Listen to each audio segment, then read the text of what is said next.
మంచిది ప్రభునందు ప్రియులారా,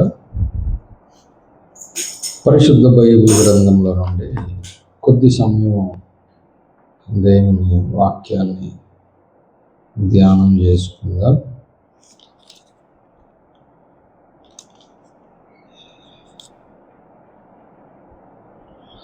అపోస్తులుల కార్యములు 13వ అధ్యాయము.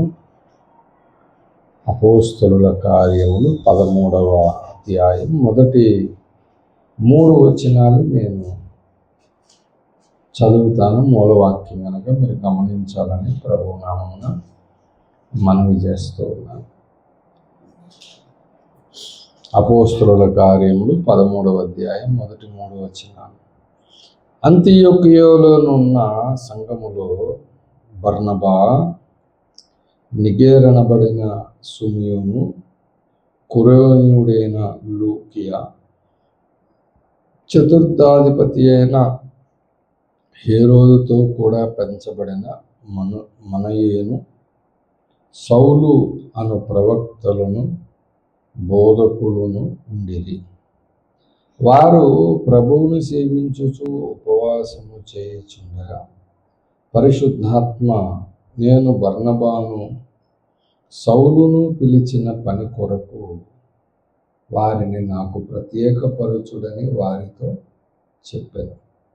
అంతటా వారు ఉపవాసం నుండి ప్రార్థన చేసి వారి మీద చేతి నుంచి వారిని పంపిరి. చిన్న మాట ప్రార్థన చేసుకుందాం. పరిశుద్ధాత్మ సహాయము, దేవుని సహాయమును వేడుకుందాం. మహాపరిశుద్ధుడు, ప్రేమగల మా తండ్రి, నీ నామానికి స్తుతులు స్తోత్రాల ప్రభువా. ఈ మధ్యాహ్న కాల సమయంలో నీ మహాకృపను బట్టి, ప్రేమను బట్టి, మరి ఉపవాస ప్రార్థన ఉదయం 9 గంటల నుంచి ఇప్పటి వరకు మమ్మల్ని ప్రార్థనలో నాయనా ఎదుగో ప్రభు నడిపించినందుకు నీకు స్తోత్ర. నేను స్తుతించి కనపరిచే భాగ్యం ఇచ్చినందుకు వందన అయ్యా. ఈ సమయంలో నీ నామమంతటి కంటే గొప్పదైన నీ వాక్యమును ధ్యానించుటకు సిద్ధపడుచున్న నీ దాసుడు, కడు బలహీనుడు, అల్పుడు, అపాత్రుడు, ఎన్నిక లేనివాడు, ఏమీ తెలియనివాడు, వట్టివాడు, మట్టివాడు, మీరే మీ ఆత్మతో జ్ఞానంతో మీ దాసు నింపి సిలువ చాటును మరుగుపరిచి, మీ దాసు నోటిని నాలుకన సన్నిధిని దహించి, మీ దాసు నోటిని బోరగా వాడుకొని ఆరాటపడుతున్న హృదయములకు ఊరట కలుగులాగా జీవవాక్యం అందించి మహిమ ఘనత ప్రభావాలు పొందమని మీ దాసుని సిలువ చాటును మరుగుపరుచుకుని మా కొరకు త్వరగా రాని ఉన్న పరిశుద్ధ నజరుడైన యేసుక్రీస్తు నామమున ప్రార్థించి అడిగి వేడుకొనుచున్నాను పరమ తండ్రి, ఆమేన్. మంచిది ప్రభునందు పిల్లరా, చదవబడినటువంటి లేఖన భాగంలో 13వ అధ్యాయం మొదటి వచనంలో మరి కొంతమంది పేర్లు చెప్పి అను ప్రవక్తలను బోధకులను ఉండిరి అన్నారు. అయితే వారు ప్రభువును సేవించుచు ఉపవాసము చేయుచుండగా పరిశుద్ధాత్ముడు ఇక్కడ చెప్పబడిన పేర్లలో ఎవరెవరిని తాను పిలిచిన పని కొరకు ఏర్పరచుకున్నాడట, ప్రత్యేకపరచుడని చెప్పాడు వాళ్ళకి. ఎవరెవరిని? బర్నబాను, సౌలు. ఇప్పుడు నాకు చాలా విచిత్రమైన విషయం ఏంటంటే, ఈ వచనంలో మొదటి పేరేమో బర్నబా ఉంది, చివరి పేరేమో సౌలు ఉంది.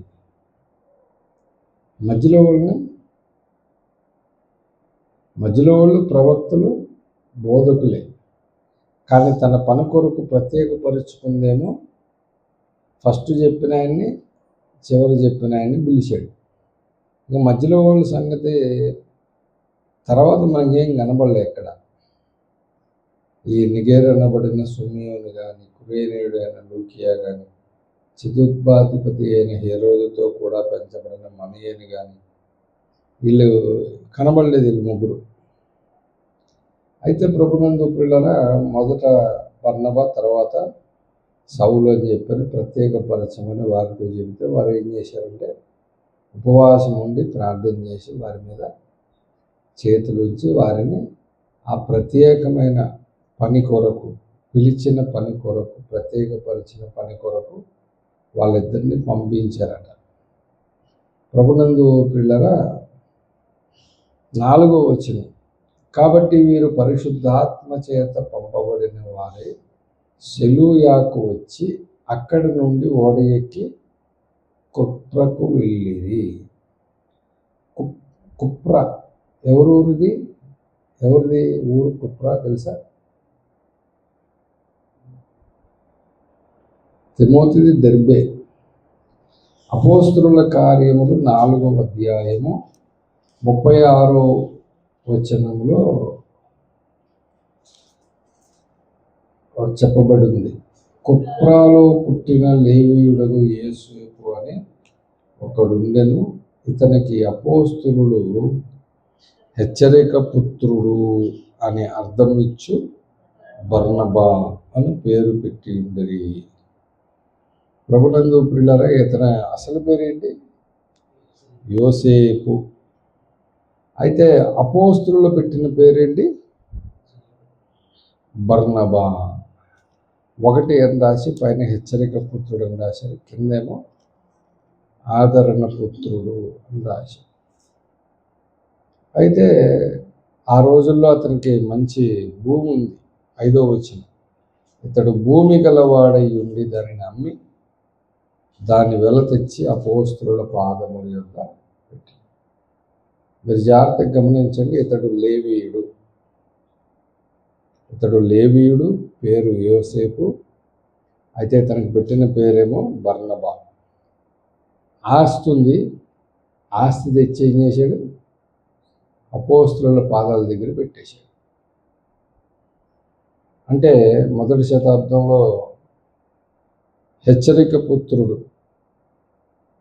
అని అర్థమిచ్చు బర్నబా అంటే ఏదైనా ఒక ఆ దినాల్లో మరి మొదటి శతాబ్దంలో మేడగదిలో పరిశుద్ధాత్మ దిగి మీదకు వచ్చినప్పుడు చాలామంది మరి ఇట్లాగే తమ తమ స్థిరాస్తులన్నీ అపోస్తలుల పాదాల దగ్గర పెట్టేశారు.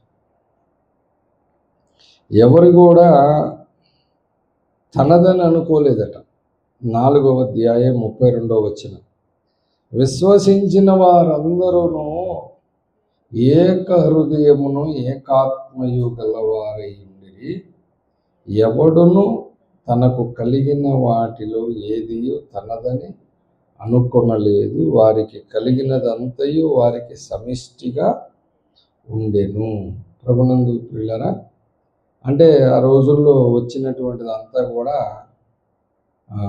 తర్వాత చదువుదాం మళ్ళీ. ఇదియోగాక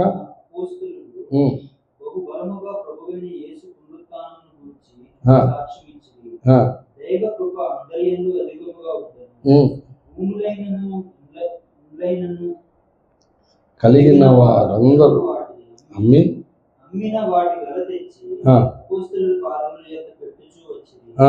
వారు ప్రతి వానికి వాని అక్కరకు ప్రతి పంచిపెట్టేది కనుక వారు ఎవరికిని కొలువలేకపోయారు. అది అందరికీ సమానంగా ఉంది. ఒకడు ఎక్కువ ఒకడు తక్కువ అనే తారతమ్యం లేకుండా సమానంగా పనిచేసుకున్నారు. అందరూ తెచ్చి పాదాలు దగ్గర పెట్టారు. అక్కర కొలది పంచిపెట్టేశారు. ఆ సమయంలో ఇది చూసి బర్నబా కూడా తన పొలాన్ని భూమిని అమ్మి వెళ్ళ తెచ్చి పాదాల దగ్గర పెట్టేశాడు. అయితే మంచి సేవకుడు, మరి వాక్యం చెప్పడంలో కూడా మంచి వాక్య సేవకుడు ఆయన.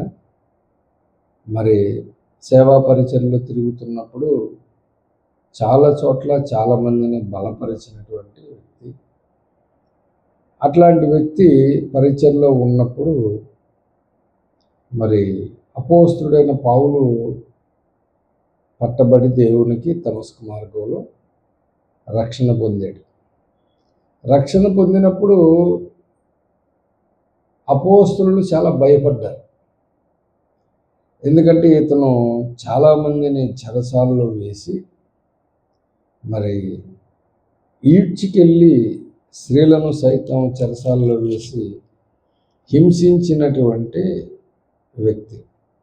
అందుకనే చాలామంది ఆ దినాల్లో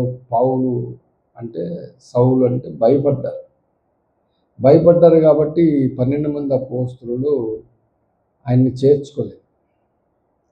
అయితే ఆయన చేర్చుకోలేదు కాబట్టి ఆయన కూడా ఏం చేశాడంటే ఇంచుమించుగా మరి అపోస్తుడైన పౌలు గలతీలకు రాసిన పత్రిక మొదటి అధ్యాయంలో తన సాక్ష్యాన్ని చెబుతూ చెప్పాడు ఒక మాట. మొదటి అధ్యాయము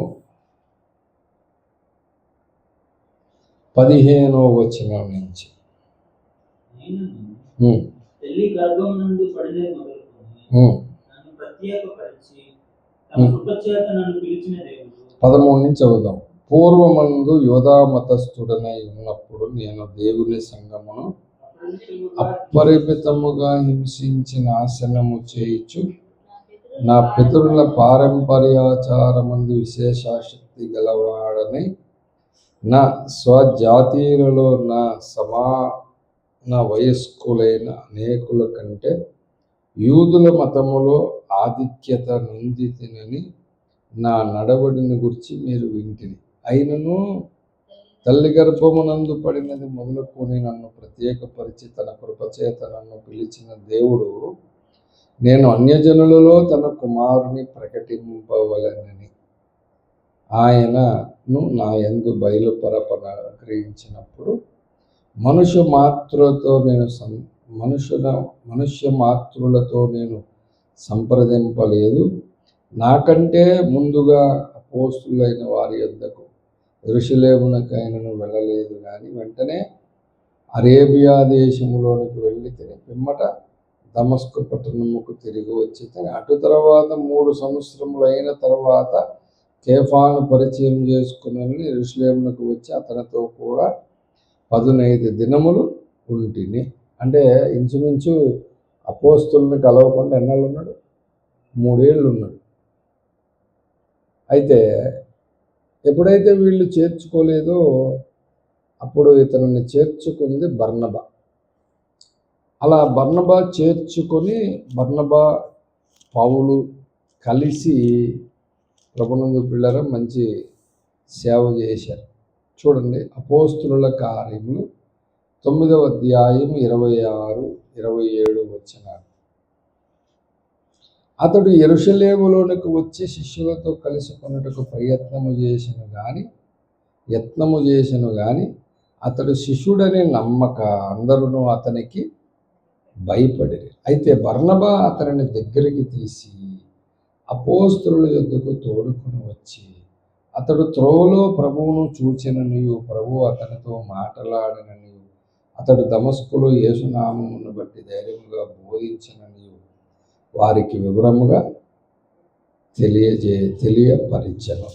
ప్రభునందు పిల్లరా, మరి అతనిని దగ్గరికి తీసి బర్నబా తీశాడు. అట్లా బర్నబా పౌలు ఇద్దరు కలిసి ప్రభునందు పిల్లరా చాలా సేవ చేశాడు. 28, 29, 30 కూడా చదువుతున్నాను.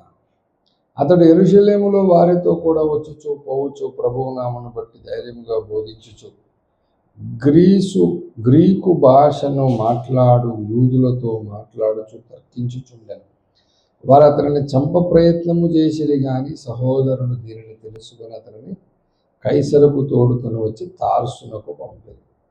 కావున యూదయ, గలిలయ, సమరయ దేశముల యందంతటా సంఘము క్షేమాభివృద్ధి నొందుచు సమాధానము కలిగి ఉండెను. మరియు ప్రభునందు భయమును పరిశుద్ధాత్మ ఆదరణీయు కలిగి నడుచుకొనుచు విస్తరించుచుండెను. ప్రభునందు పిల్లరా, సంఘము క్షేమాభివృద్ధి నొందుచు అంటే కింద ఫుట్నోట్లో రాశాడు ఏమని, కట్టబడుచు. బర్నబా పౌలు కలిసి బోల్డ్ సంఘాలు కట్టేశారు. అయితే వాళ్ళని పిలిచిన పని కొరకు ప్రత్యేక పరిచిన తర్వాత కట్టారు. ముందుగా వీళ్ళిద్దరూ ఇట్లా సంఘమును క్షేమాభివృద్ధి కలుగుతూ తిరుగుతా సేవ చేస్తూ ఏం చేశారట చూడండి. అపోస్తుల కార్యములు 11వ అధ్యాయము, అపోస్తుల కార్యములు 11వ అధ్యాయం 19 నుంచి. స్టెఫను విషయములో కలిగిన శ్రమను బట్టి చెదిరిపోయిన వారు యూదులకు తప్ప మరి ఎవరికి నీ వాక్యమును బోధింపక ఫినేకే కుప్రా అంత్యొకయ ప్రదేశముల వరకు సంచరించారు. కుప్రియులు కొందరు కురేనీయులు కొందరును వారిలో ఉండేది. వీరు అంత్యొకయకు వచ్చి గ్రీసు దేశపు వారితో మాట్లాడుచు ప్రభువైన యేసును గురించిన సువార్త ప్రకటించారు. ప్రభు హస్తం వారికి తోడై ఉండను కనుక నమ్మిన వారు అనేకులు ప్రభు తట్టు తిరిగి వారిని గూర్చిన సమాచారం యెరూషలేములో ఉన్న సంఘపు వారు విని బర్నబాను అంతియోక్య వరకు పంపిరి. అతడు వచ్చి దేవుని కృపను చూచి సంతోషించి ప్రభువును స్థిర హృదయముతో హత్తుకొనవలనని అందరినీ హెచ్చరించిన. అతడు పరిశుద్ధాత్మతోనూ విశ్వాసముతోనూ నిండుకొనిన సత్పురుషుడు.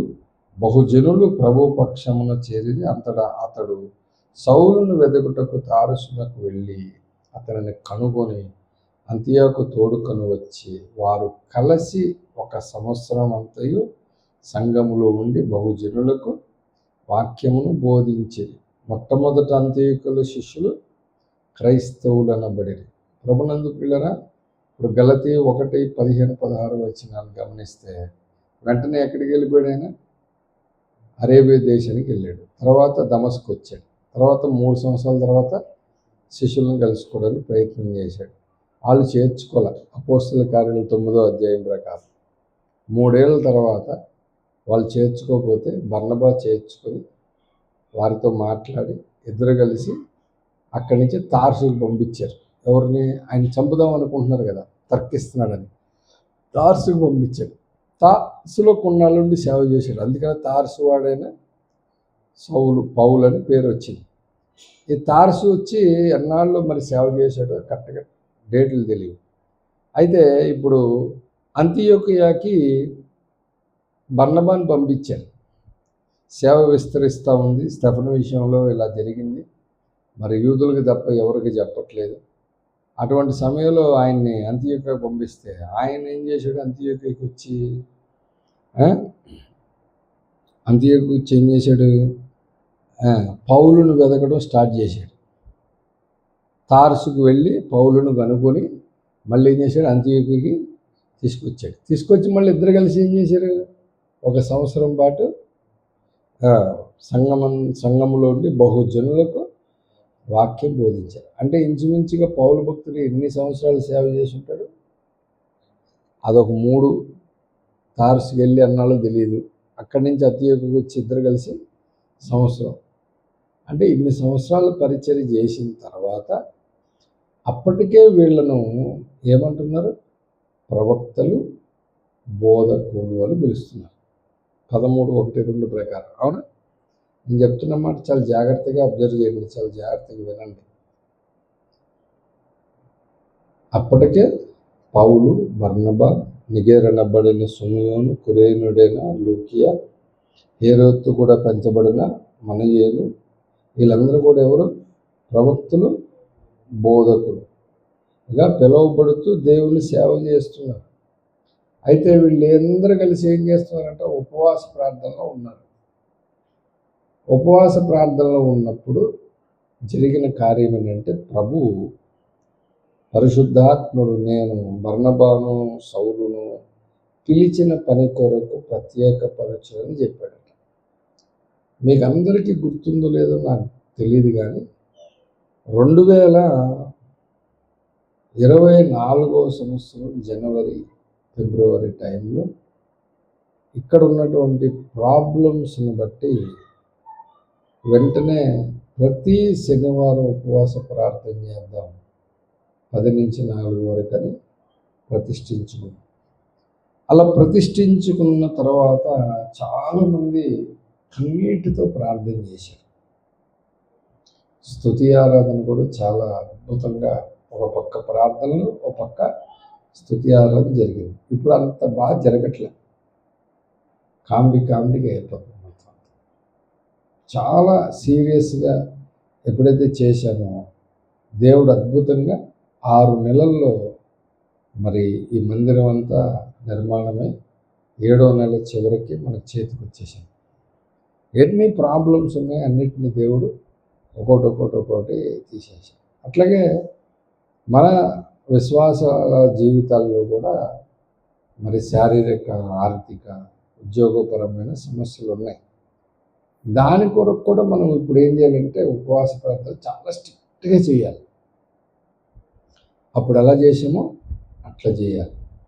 ఆ టైంలో ఒక పక్క దీని కొరకు ప్రయాసపడుతూ ఉండగా మందిరం ఇంటి కొరకు, రెండో పక్క దేవుని ప్రేరేపణ ఏంటంటే ప్రతి అవుట్ రీచ్ మీటింగ్స్కి వెళ్తే అవుట్ రీచ్ లీడర్ల సంఘాల్లో చాలామంది ఎవాంజలిస్టులు, చాలామంది సేవకులు అభిషేకం తీసుకొని సేవ చేస్తానికి సిద్ధంగా ఉన్నారు.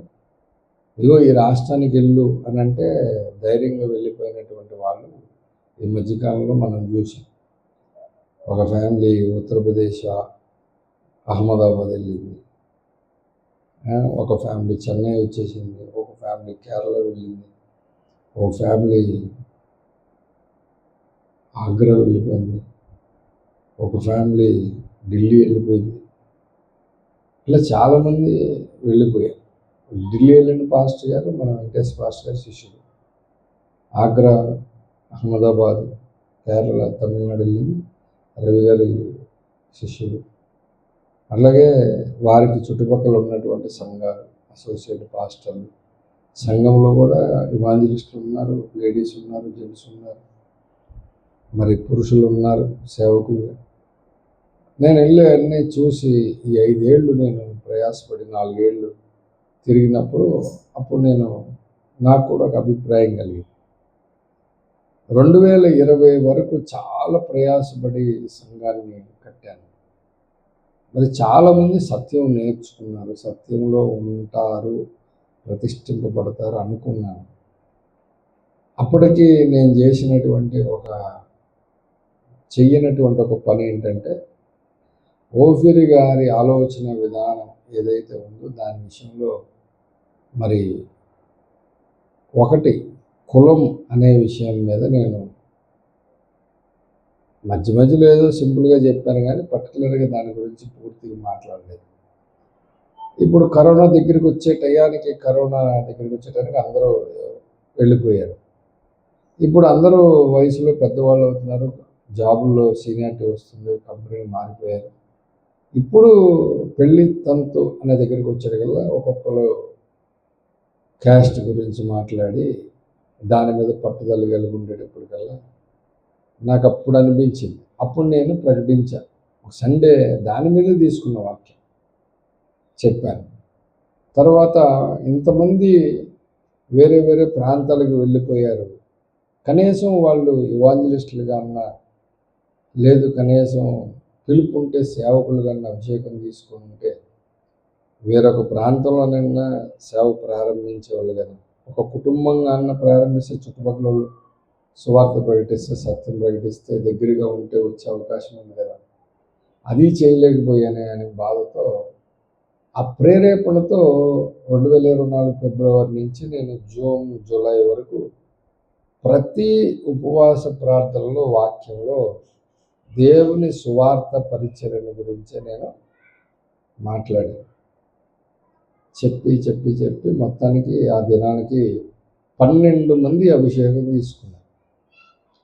తీసుకున్న తర్వాత ఇవాంజలిస్టులుగా మళ్ళీ నేను ఏం చేస్తున్నాను, వాక్యము చెప్పడానికి అవకాశం ఇస్తున్నా. ఎందుకు అనంటే ప్రసంగి గ్రంథంలో ఉన్నటువంటి ఒక మాట ఏంటంటే, ప్రభునందు పిల్లరా,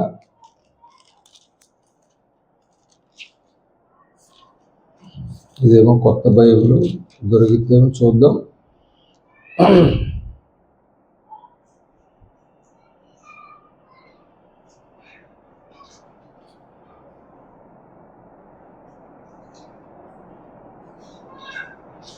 తొమ్మిదవ అధ్యాయం 10వ వచనంలో ఒక మాట ఉంది, చేయుటకు నీ చేతికి వచ్చిన ఏ పని అయినను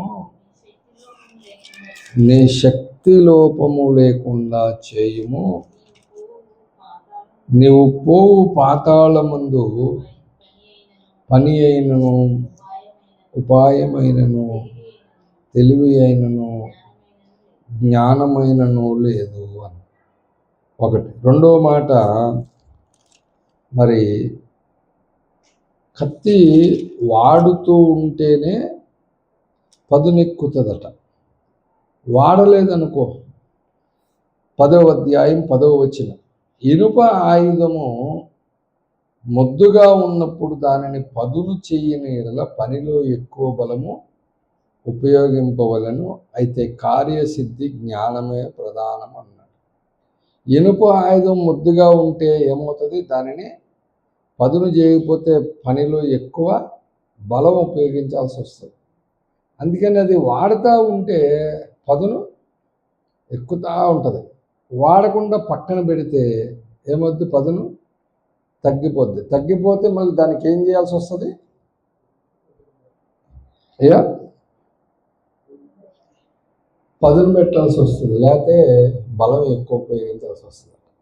కాబట్టి ప్రభునందు ప్రియులరా, అందుకని ప్రతి ఒక్కరూ పని చేయాలి అనే ఉద్దేశంతో ప్రతి పురుషుల కొడుకులో, ప్రతి స్త్రీల సమాజంలో వాక్యం చెప్పమని నేను అందరినీ ప్రోత్సహిస్తూ ఉంటాను. కానీ చాలామంది ఈ విషయం అర్థం చేసుకోవట్లేదు. అభిషేకం తీసుకున్నారు, కాముకుంటున్నారు. అట్లా కుదరదు. అలా ఉంటే రేపు దేవుడు మిమ్మల్ని పిలవాలంటే ఎలా పిలుస్తాడు?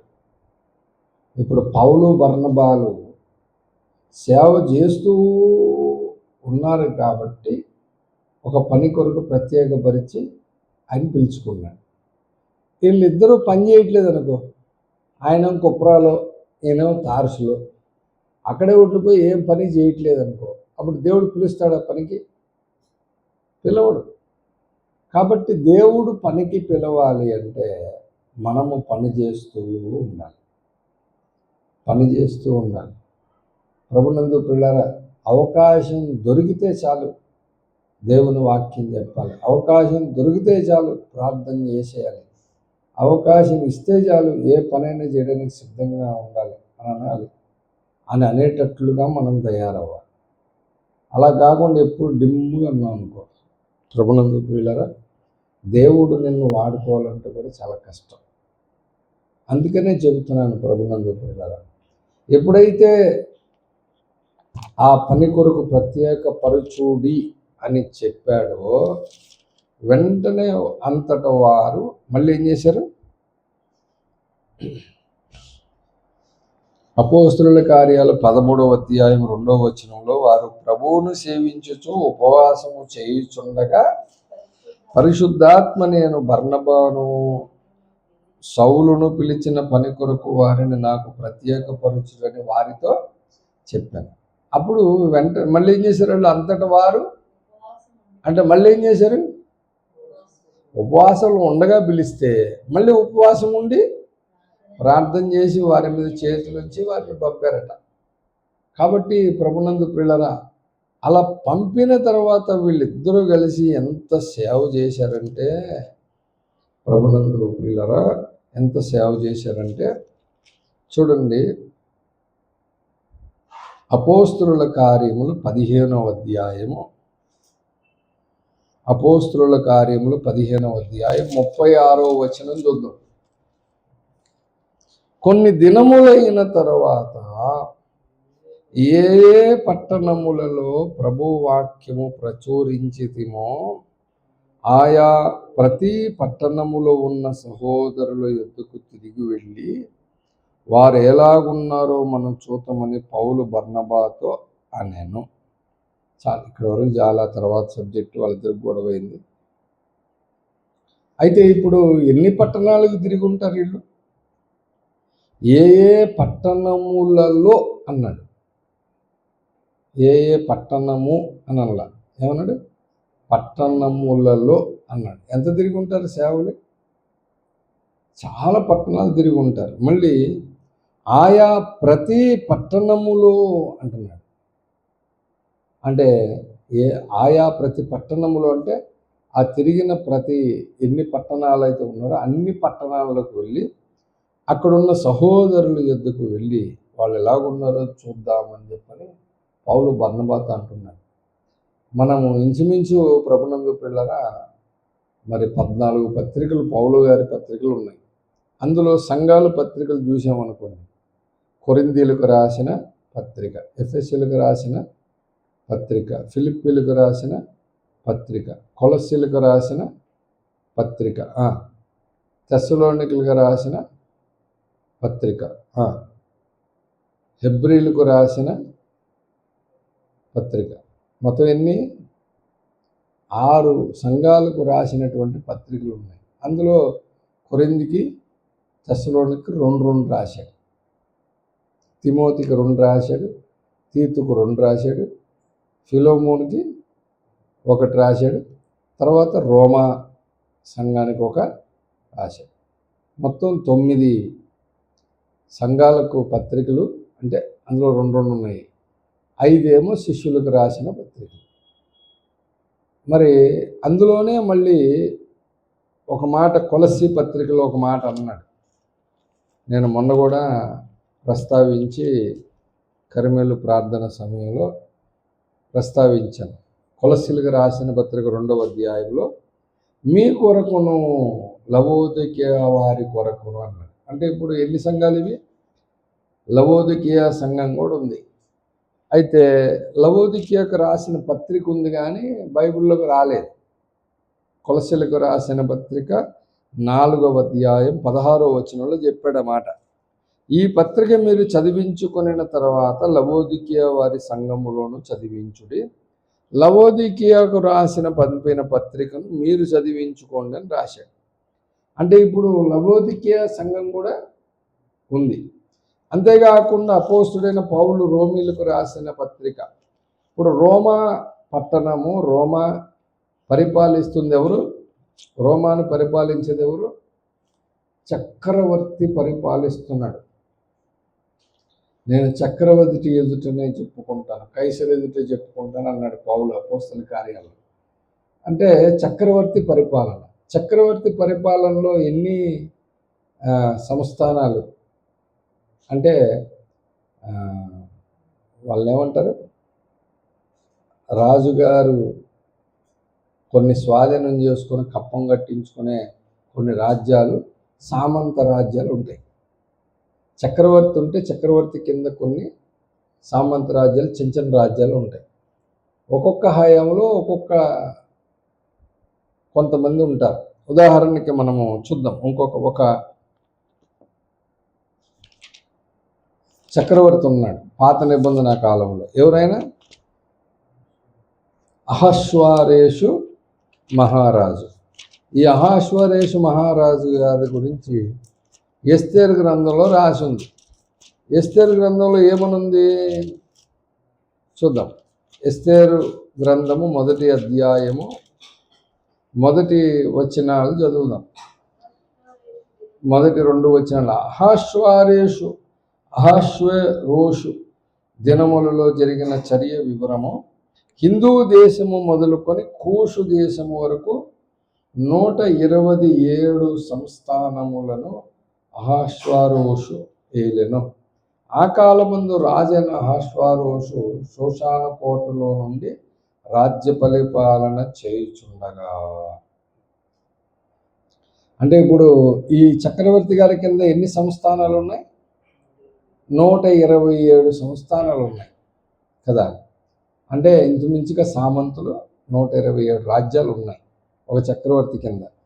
అట్లాగే ఇప్పుడు రోమా ప్రభుత్వం ఉందనుకోండి, అది ఏలేటువంటి వాళ్ళెవరు? ఒక చక్రవర్తి. ఆ చక్రవర్తి కింద ఎన్ని ఉంటాయి అని ఆల్రెడీ నేను చదివాను, మీకు చూపిస్తాను ఒక మాట.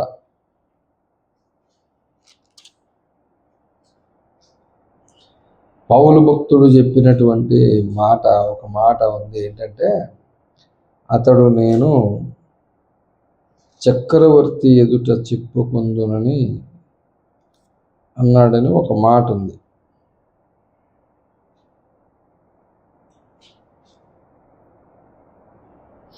ఇరవై 25వ అధ్యాయము అపోస్తుల కార్యములు 25వ అధ్యాయము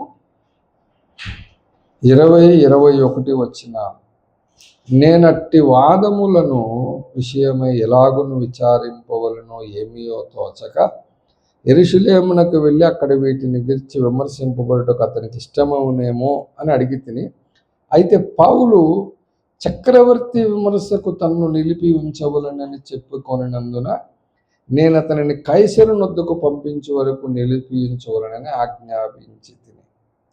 అంటే చక్రవర్తి చెప్పుకుంటాను అంటున్నాడు పౌలు. అంటే ఇప్పుడు రోమా ప్రభుత్వంలో ఏ పరిపాలన జరుగుతుంది? చక్రవర్తి పరిపాలన జరుగుతుంది. అంటే దాని కింద ఎన్ని సంస్థానాలు ఉంటాయి, ఎన్ని రాజ్యాలు ఉంటాయి అంటే ఇంచుమించు కొంచెం ఎక్కువే, 127 ఉండొచ్చు, ఇంకా తక్కువ ఉండొచ్చు. అప్పటి లెక్కల ప్రకారం ఎన్ని ఉంటే మనకు తెలియదు. ఆ ఎస్తేరు గ్రంథంలో అయితే 127 అని రాసి ఉంది. కానీ ఇప్పుడు ఎస్తేరుకిను రోమా పరిపాలనకి చాలా టైం, చాలా సంవత్సరాలు తేడా ఉంది. సంవత్సరాలు తేడా ఉంది కాబట్టి ఈ వచనాల ప్రకారం, ఈ సంవత్సరాల ప్రకారం ఇప్పుడు రోమా ప్రభుత్వానికి ఎంతమంది సామంతులు ఉన్నారు అనేది మనకు తెలియదు. అయితే ఈ చక్రవర్తి పరిపాలనలో 127 సంస్థానములు ఉంటే, ఈ 127 సంస్థానములు ఒకవేళ అనుకుందాం ఎస్తేరు గ్రంథంలో రాసినట్లు ఇక్కడ కూడా 127 ఉందనుకుందాం. అంటే ఇప్పుడు రోమా చక్రవర్తి కింద ఎన్ని సామంత రాజ్యాలు ఉంటే, ఆ రోమాలో ఉన్నటువంటి పరిచర్యలో పౌలు భక్తుడు చెప్పిన మాట రోమా పత్రిక రాశాడు. అపోస్తుడైన పౌలు రోమీలకు రాసిన పత్రిక 15వ అధ్యాయము 23వ వచనంలో చెప్పాడు, ఇప్పుడైతే ఈ ప్రదేశములో నేనిక సంచరించవలసిన భాగము లేదు గనుక అన్నాడు. అంటే ఇప్పుడు ఎన్ని సంస్థానాలు ఉంటాయి? ఈ ప్రదేశంలో ఇంక నేను సంచరించవలసినటువంటి భాగమే లేదు అన్నాడంటే ఎంత బాగా తిరిగేసి ఉంటాడు సేవలో. ఎన్ని సంఘాలు కట్టేసి ఉంటాడు. మనకి బైబిల్లో వచ్చినటువంటి సంఘ పత్రికలు 7 సంఘాలకి 9 లెటర్లు రాశాడు. కానీ మరి ఫిలోమోన్ ఇంట్లో ఒక సంఘం ఉంది, ఇంకెవరింట్లో ఉంది? అకుల ప్రిస్కిల్ల ఇంట్లో సంఘం ఉంది, ఇంకెవరింట్లో ఉంది? కొత్త నిబంధన కాలంలో బైబిల్లో ఉన్న పేర్లు చెప్పండి, లేనివి ఎన్నో ఉండుంటాయి. 2 నేను చెప్పాక ఒకటన్నా చెప్పండి. చెప్పలేవు. ఎందుకంటే తెలుసా? ఎందుకు చెప్పలేని తెలుసా? మనకున్న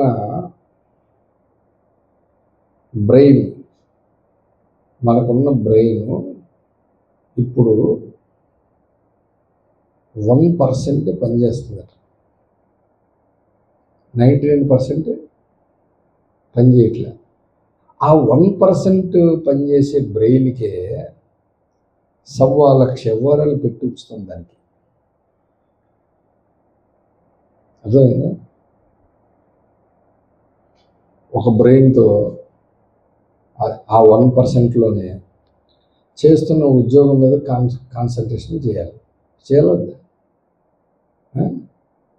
ఇంకొకటి తల్లిదండ్రుల గురించి ఆలోచన ఉంటుందా? ఉంటుంది. మనకి ఆరోగ్యం, మన గురించినటువంటి ఆలోచన ఉంటుంది. 3 ఇంకా దీనికి తోడు ఎన్ని ఉంటాయి చెప్పండి, ఆలోచించండి. ఎవడైనా ఫ్రెండ్ ఫోన్ చేస్తే వాడి బాధలు మనకే, మన కళ్ళతో చూస్తున్నాం అనుకోండి ఎదురుకుండా, ఆ బాధలు మనకే. ఇంక ఇలాగున 1%లో బోల్డ్ పెట్టేసుకొని మనము ఫైనాన్షియల్ గురించి కానీ ఇంకా వేరే వాటి గురించి కానీ అందరిని గురించి మనమే ఆలోచించి 1% దాన్ని భయంకరంగా స్ట్రెస్కి గురి చేసేసి డిప్రెషన్కి వెళ్ళిపోయి ఎన్న విషయమే. బాబు ఒకసారి చెప్పండి, ఇంకెవరింట్లో ఉన్నాయి సంఘాలంటే అది చెప్పేది చెప్పుకోవచ్చు కదా. ఇప్పుడు మళ్ళీ బ్రెయిన్, మెదడు, డిప్రెషన్ ఇవన్నీ చెప్పాలా? నేనేమంటున్నానంటే ఇవన్నీ పైసాకి పనికిరాని విషయం. అంటే ఏంటంటే తల్లిదండ్రులది కూడా అలాగనేసేరేటి అని అంటే, మరి నేను ఒక బుధవారం కరిమేలు ప్రార్థనలో చెప్పాను. ఒకడు వచ్చి నేను నీతో పాటు వస్తానంటే నక్కలకు బొరీలు ఉన్నాయి, ఆకాశ పక్షులకు గూళ్ళు ఉన్నాయి అన్నాడు. ఇంకోడిని ఈయనే పిలిచాడు, బాబు నాతో రా అంటే, మా నాన్న చచ్చిపోయి వెళ్ళి పాతి పెట్టి వస్తానంటే, బాబు తండ్రిని పాతి పెట్టాలి నాయన వెళ్ళిరా అని చెప్పాలిగా, చెప్పాలొద్దా? ఆ రోజు చూపించే వాక్యం ఒకటి ప్రసంగిలో ఒక వాక్యం చూపించా ఆ రోజు. అసలు ఒక మనిషి పుడితే ప్రభునందు ప్రియులారా అతని గురించి ఎలాగ ఆలోచించాలి చూడండి. ప్రసంగి గ్రంథము 6వ అధ్యాయం 3వ వచనం, ఒకడు 100 మంది పిల్లలను కని దీర్ఘాయుష్మంతుడై చిరకాలము జీవించినను అతడు సుఖానుభవము నెరుగకయు తగిన రీతిని సమాధి చేయబడకయు నుండిన ఎడల వాని గతి కంటే పడిపోయిన పిండము యొక్క గతి మేలని నేను అనుకొనుచున్నాను. సరైన రీతిలో సమాధి చేయకపోతేనే ఇట్లాంటి పరిస్థితి కదా. ఇప్పుడేమో మీరేమంటున్నారు, మృతులను పాతి పెట్టుకుంటారు, నువ్వు నాతో రా అని యేసు ప్రభు అని అన్నాడు. అదేంటంటే అలా వినొచ్చా? ఇంకొక ఆయన అంటున్నాడు, ప్రభు నువ్వు నాకు పర్మిషన్ ఇస్తే మా ఇంటికి వెళ్ళి చెప్పొస్తాను, పర్మిషన్ తీసుకొని వస్తాను అన్నాడు. వెంటనే ఏమన్నాడు, నాగటి మీద చేయి పెట్టి వెనుక తట్టు చూచేవాడు నా రాజ్యంలో వారసుడు కాడన్నాడు. ఇప్పుడు జీవము గల వారికి దేవుని సువార్త చెప్పడానికి రమ్మని పిలిస్తే చనిపోయిన వాడిని పాతి పెట్టి వస్తానంటాడు. ఇప్పుడు చనిపోయిన వాడు ఉన్నాడు అనుకోండి, ఇప్పుడు అలాగ ఉంచేస్తారా ఇంట్లో వాళ్ళు? దాచుకుంటారా? అరే మా ఊరు వెళ్ళాడరా వచ్చేదాకా ఉంచుదామని చెప్పడానికి అవకాశం ఉందా? ఈరోజు అంటే మార్చురీలు ఉన్నాయి, ఎన్ని రోజులైనా డబ్బులు ఇచ్చి పెట్టుకొని వచ్చినప్పుడు తీసి బయట పాతి పెట్టచ్చు. ఆ రోజులు ఉన్నాయా? అంటే ఆ అజ్ఞాన కాలంలో దేవుడు చూసి చూడనట్టు ఊరుకున్నాడు. ఇప్పుడైతే కుదరదు అట్లాగా. అందరూ అంతటా ఏం చేయాలి? మారు మనసు పొందాలి. మారు మనసు పొందడానికి మరి దేవుని వాక్యం ప్రకటించాలి. వాక్యం ప్రకటించాలంటే ఏం చేయాలి? యేసు చెప్పిన పని చేయాలి. ఇవన్నీ ఆటంకాలు, అంటే ఏయో ఒక సాకులు చెప్పడం అనమాట దేవుని పని కొరకు. పెళ్లి విందుకు పిలుస్తూ కూడా అట్లాగే సాకులు చెప్పారు చాలామంది. కాబట్టి ప్రభునందు ప్రియులారా, ఇవన్నీ ఎన్నున్నా సరే వాటన్నిటిని పక్కన పెట్టి, అన్నిటికంటే ముఖ్యమైనది ఏంటి? వాక్యం. కాబట్టి ఆ వాక్యం మీద ఫుల్ కాన్సన్ట్రేషన్ పెట్టాలి. అభిషేకం తీసుకున్న నీవు, వాక్యం చదువుతున్న నీవు, ప్రసంగాలు వింటున్న నీవు, ఇప్పటికీ బోల్డ్ సార్లు చెప్పాను, గాయు ఇంట్లో కూడా ఒక సంఘము ఉన్నది, ఉందా లేదా? గాయు ఇంట్లో ఉంది, ఫిలోమోన్ ఇంట్లో సంఘం ఉంది, అకుల ప్రిస్కిల్ల ఇంట్లో సంఘం ఉంది, ఆ రోజుల్లో ఇళ్లల్లో సంఘాలు పెట్టాడు అని బోల్డ్సార్లు చెప్పాను. నేను 2 చెప్పి 3వ పేరు చెప్పమంటే మనం అట్లా ఉండిపోతే మనము దేవుని పని మీద ఎంత కాన్సన్ట్రేట్గా ఉన్నామని చెప్పండి. చదివినా విన్నా ఏం చేసినా దేవుని వాక్య విషయంలో మాత్రం మొత్తం లోపల పెట్టేయాలి, జాగ్రత్తగా హృదయంలో దాచేసుకోవాలి. ఎందుకంటే నిన్ను నన్ను దేవుని సేవ కొరకు పిలిచాడు కాబట్టి, సేవ ముఖ్యం కాబట్టి, అది నువ్వు ఇవాంజలిస్ట్ అయినా లేకపోతే నువ్వు సేవకుడు అయినా చెప్పిన మాటలను, చెప్పిన వాక్యాన్ని దేవుని ప్రేరేపణకు ముందు ప్రయారిటీ ఇవ్వాలి, మిగతాన్ని తర్వాత ఇవ్వాలి. కానీ మనము అన్నిటికీ ముందు ఇస్తాము అవకాశం, వాక్యానికి మాత్రం చివరైపోతుంది.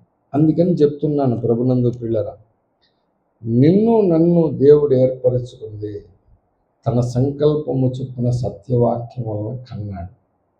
నేను అందుకనే ఆ దినాల్లో వీళ్ళందరూ ఇట్లాగ అయిపోయారు కదా అని ఇప్పుడు 2024 జూలై 31వ తారీఖు నేను 12 మందికి అభిషేకం ఇప్పించా ఓఫ్రే గారి చేత.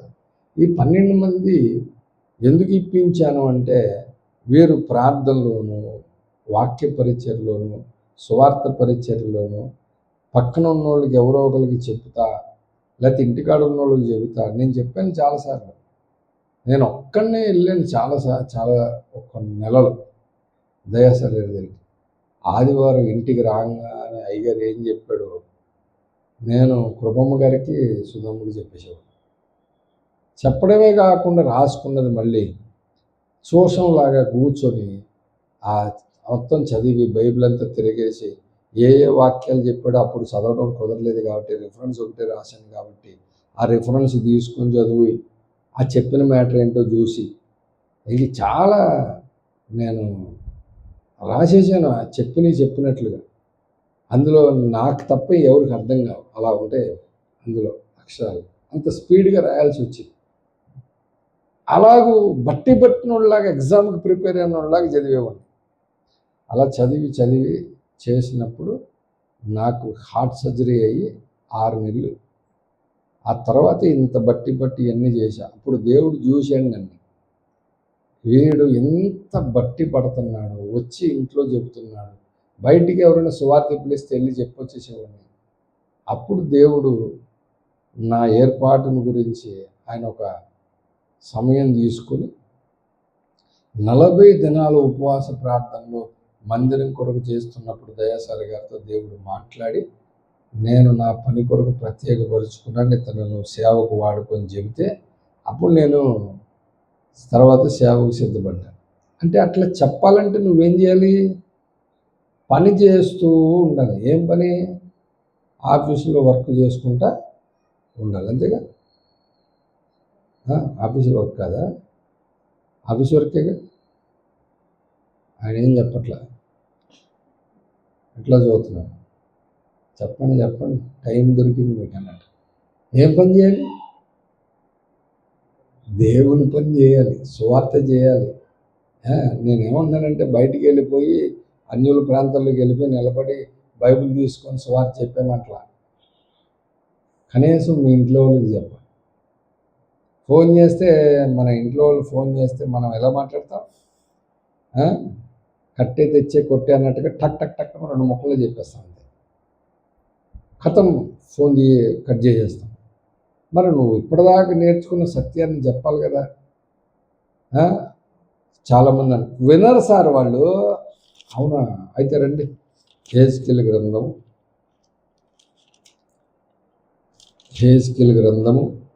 3వ అధ్యాయం 2వ అధ్యాయము 7వ వచనం, 2:7. వారు తిరుగుబాటు చేయువారు గనుక వారు వినినను వినకపోయినను నేను సెలవిచ్చిన మాట నీవు వారికి తెలియజేయుము. 2:7, హెజ్కేలు 2:7 ఉందా? 3వ అధ్యాయం 11వ వచనం. బయలుదేరి చెరలోనున్న జనుల యొద్దకు పోయి ఈ మాటలు ప్రకటింపుము. వారు వినినను వినకపోయినను ప్రభు అయిన యెహోవా ఇలాగూ సెలవిచ్చుచున్నాడని చెప్పుమని ఆయన నాతో సెలవిచ్చాను.